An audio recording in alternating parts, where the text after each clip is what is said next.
नमस्कार, मैं हूँ किरण सिंह और मैं आप लोगों को एक कहानी सुनाती हूँ। बहुत पहले एक राजा थे और वो नमस्कार, मैं हूँ किरण सिंह। मैं आप लोगों को एक कहानी सुनाती हूँ। बहुत पहले एक राजा थे। राजा बहुत दानी थे, बहुत धर्मनिष्ठ थे, सभी की भलाई चाहते थे, अपनी प्रजा की बहुत अच्छे से देखभाल करते थे। लेकिन राजा के कोई संतान नहीं थी, तो वो बहुत निराश रहते थे, बहुत दुखी रहते थे और सोचते थे कि आने वाले समय में हमारे राज्य का उत्तराधिकारी कौन रहेगा।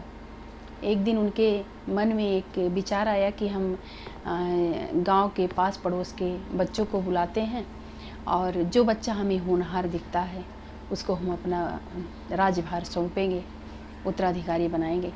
तो उन्होंने क्या किया, बहुत सारे बच्चों को स्कूल से, पाठशाला से, विद्यालय से सबको बुलवाया गया। बहुत सारे बच्चों की लाइन लगी उत्तराधिकारी बनने के लिए। सबके हाथों में बीज दिए गए कि इस बीज को सब लोग उगाएंगे और गमले में, अपने अपने गमले में, और सुंदर फूल खिल जाएगा, राजा के पास लेके आएंगे। सब बच्चे बीज लेकर गए और सभी ने उस बीज को गमले में उगाया।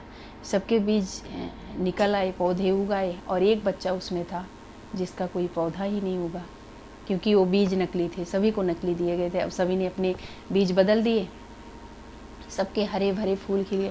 4 महीने के बाद राजा के पास आना था। सभी उस पौधे की सेवा करते रहे। किसी के पौधे में फूल आ गए, किसी में फल आ गए। हरे हरे गमले बहुत सुंदर दिख रहे थे, सब राजा के पास लेकर आए। और वो बच्चा सोच रहा था कि सबके पौधे उगाए, मेरे तो पौधे ही नहीं उगे, मैं राजा के पास जाऊं तो क्या मुँह लेकर जाऊं। वो जाने के लिए मना कर रहा था, पर उसकी माँ ने समझाया कि वो हमारे नगर के राजा हैं, उनके पास ज़रूर जाना चाहिए। तुम बता दो कि हमारे बीज उगे ही नहीं। और प्रतिदिन मैं उसमें पानी भी देता रहा, खाद भी डालता रहा, सब कुछ किया, लेकिन बीज आज तक नहीं निकला। तो सभी राजा के दरबार में उपस्थित हुए, अपने अपने गमले लेकर। सब बहुत खुश थे। उस बच्चे के गमले को देखकर सब उससे अपमान भरे शब्दों में बात करते थे। सभी कहते थे ये खाली गमला लेके आया है। राजा आए, अपने दरबार में उपस्थित हुए, सभी बच्चों को बुलाया गया, सभी ने अपने गमले बारी बारी दिखाए। राजा बहुत खुश हुए। राजा की नज़र पड़ी कि एक बच्चा बहुत उदास वहाँ बैठा। उस बच्चे को बुलाए, तुम इतने उदास क्यों बैठे हो, तुम्हारा गमला कहाँ? उसने कहा कि मेरे गमले में पौधे ही नहीं निकले।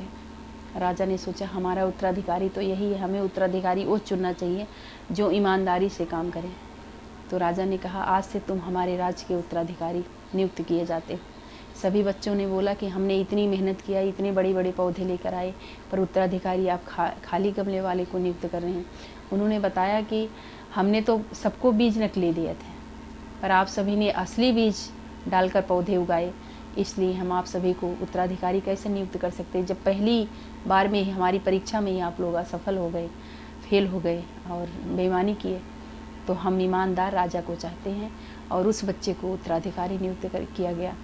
तो इस कहानी से हमें यही सीख मिलती है कि कभी भी किसी भी परिस्थिति में सच बोलने से घबराना नहीं चाहिए, क्योंकि सच बोलने वालों की ही हमेशा जीत होती है। बहुत बहुत धन्यवाद।